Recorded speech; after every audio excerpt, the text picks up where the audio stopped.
કાંઈ દરસલ વાપરી સારું હારી આવે એટલે સાહેબને જ પૂછો કે રિઝલ્ટ આપણે જે અંદર વાદળછાયું વાતાવરણ હતું ને તો બી મહિનો થઈ ગયો 1 મહિનો થઈ ગયો છતાં ઈયળ નથી અને છોડ પાછો ઈયળ જીરામાં અમે આમ છંટાઈ હતી ને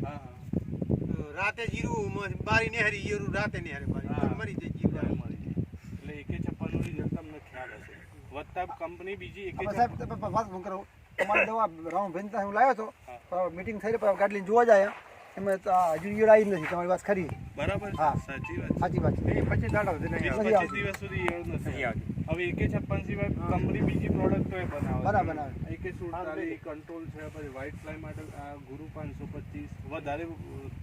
શું કહેવાય ટેમ્પરેચર વધી જાય ને એ વખતે તાંડવ કરીને આપણી દવા આવે છે ચણાના માફક બહુ વધે છે છાંટવાની હોય છે એ બી છોડનું શું કહેવાય ખાખરી કે એવું આવતું નહીં રિઝલ્ટ એમાંથી આમાં આવી ગયો ને મનો છેલ્લો ને તાંડવ ગરમી ટાઈમે તમે વાપરો ને તાંડવ એટલે છોડવાની એમ કે છોડવા લીલા કુમાસમાં રાખે એમાં એ ટકાઈ રાખે હા એ ટકાઈ રાખે તમે બીજી કોઈ હાઈ પાવર દવા વાપરી દો ખાખરી આવી જાય આવે એટલા માટે એ અમારી એક પ્રકારનું મોલિક્યુલ એટલે આ છે એ છેલ્લે આપણે તાપમાન વધે ને આપણે ગરમી વધે મા મહિનામાં એટલે આપણે આના ડોઝ 1 કે 2 મારી લાવો હોય અને કદાચ છેલ્લો ડોઝાનો મારા ચાલે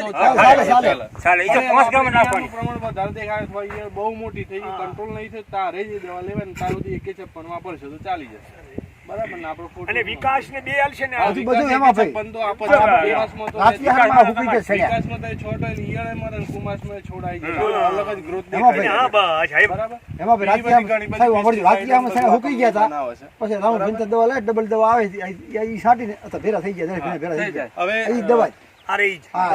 હેડો હવાર અમે અશોકભાઈ ના મોઢેથી અશોકભાઈ તમે તમારો આભાર સાહેબ એ તમે મીટિંગનું આયોજન કરાયું સપન નું રિઝલ્ટ સારું આવે પછી દાડો સુધી વાદળા હોય તો એ નહીં આવતી બરાબર અને કેટલા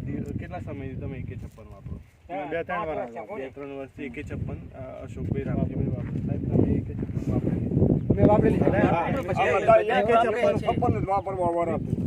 આ બધા જ ખેડૂત મિત્રો એકે 56 વાપરેલી